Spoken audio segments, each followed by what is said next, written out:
பல போராட்டங்கள் செய்தாலும் கூட நாங்கள் தனிப்பட்ட முறையில் யாரும் விமர்சனம் பண்ணுறதில்ல. எங்களுடைய சங்கத்தில் ஒரு பிரின்சிபல் இருக்கு, எங்களுடைய கட்சி ஒரு பிரின்சிபல் இருக்கு. இது தனிப்பட்ட நம்மளுடைய தாக்குதல் நடக்கும் அப்படிலாம் கிடையாது. கோரிக்கைக்காக மக்கள் கோரிக்கையாக போராடுறோம். ஆனால் அதே சமயத்தில் எனக்கு தனிப்பட்ட முறையில் டாக்டர் கலைஞர் குடும்பத்தின் மீது மிகுந்த மரியாதை உண்டு.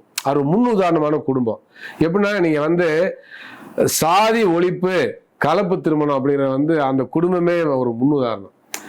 அதில் அவங்க குடும்பத்தில் பாருங்க எல்லாம் பார்த்தீங்கன்னா கலப்பு திருமணம் சாதி மறுப்பு திருமணம் தான். அந்த மாதிரி தான் ஒவ்வொரு குடும்பமும் இருக்கணும்னு சொல்றேன். கண்டிப்பா அது தனிப்பட்ட முறையில் அவங்க மேல ஒரு பெரிய பற்றை உருவாக்குது, பிரியத்தை உருவாக்குது, பாசத்தை உருவாக்குது. எவ்வளவோ அரசியல் தலைவர்கள் இருக்கலாம், ஆனாலும் டாக்டர் கலைஞருடைய குடும்பம் அவங்களுடைய வாரிசுகள் இவர்கள் மீது கூடுதல் மரியாதை எதுக்கு வருதுனாக்க சாதியை கடந்து அவங்க குடும்பத்தில் எல்லா சாதியை சேர்ந்தவங்களும் இருக்காங்க. அப்ப இது முன்னுதாரணம் இல்லையா சமூகத்துக்கு? அதை பார்க்கணுமா இல்லையா? அது கண்டிப்பா. அப்ப அந்த அடிப்படையில் மிகப்பெரிய மரியாதை நம்முடைய டாக்டர் கலைஞர் குடும்பத்து மேல, குறிப்பாக மரியாதைக்குரிய முதல்வர் மு க ஸ்டாலினோட குடும்பத்து மேல எனக்கு இருக்கு. அதை நான் பகிரங்கமா சொல்ல விரும்புறேன்.